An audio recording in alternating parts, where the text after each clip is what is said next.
Cette semaine, je vous amène dans les coulisses du temple de l'entraînement du Canadien de Montréal. Bienvenue au complexe sportif Bell.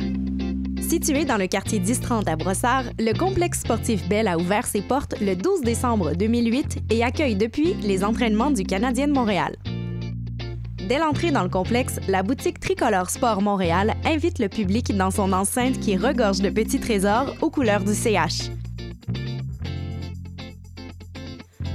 Chandail, jersey, gourdes, calendrier, vêtements pour enfants, casquettes, imaginez le produit que vous voulez à l'effigie du Canadien et c'est ici que vous le trouverez. On poursuit notre visite à titre de spectateur et on monte à l'étage où se déroule toute l'action. Ouvert toute l'année, le complexe sportif Bell abrite 2 glaces et 2 terrains de soccer intérieurs. Bien que l'endroit soit associé aux Canadiens, ceux-ci ne détiennent pas l'exclusivité sur ces installations. Ce centre d'entraînement est donc disponible en location pour les ligues amicales et les événements spéciaux.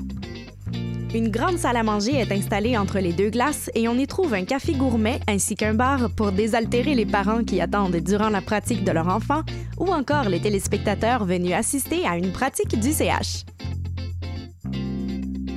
En plus des ligues de hockey amicales qui se partagent les glaces, des groupes de patinage artistique s'exercent aussi à Brossard et des heures de hockey libre sont offertes au public. Voilà un environnement pour le moins impressionnant où apprendre à patiner.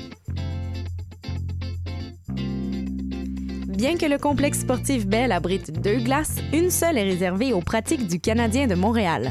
Si vous avez déjà assisté à un entraînement du club, vous savez que le chemin à prendre est celui-ci. Alors, c'est ici, sur cette glace, que le Canadien de Montréal fait ses entraînements. Donc, à chaque jour de match, évidemment, en avant-midi, mais également pour tous les autres jours de pratique. Ce qui est intéressant à Brossard, au complexe Bell, c'est que l'assistance peut venir regarder les pratiques tout à fait gratuitement. Habituellement, on compte une centaine de personnes qui assistent aux pratiques du Canadien, mais on a déjà vu plus de 1000 personnes assister à une simple pratique en temps de séries éliminatoires. Alors voilà, je vous rappelle que c'est gratuit, donc ouvert au public. Et puis maintenant, je vous amène sur la passerelle de presse où les journalistes viennent faire leur compte-rendu de la pratique du Canadien. Alors, c'est d'ici que les journalistes observent la pratique du Canadien de Montréal. Comme vous pouvez le constater, il se trouve vraiment aux premières loges de l'entraînement. Je me trouve présentement toute seule dans la galerie de presse, mais habituellement, cette longue table accueille tous les journalistes sportifs québécois.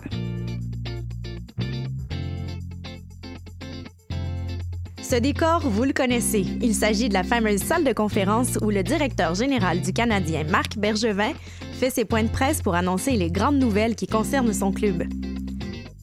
Voici maintenant le gym où s'entraînent les joueurs du Canadien en compagnie de leur préparateur physique. Arrivez-vous à imaginer Piquet Souban sur l'une de ces machines?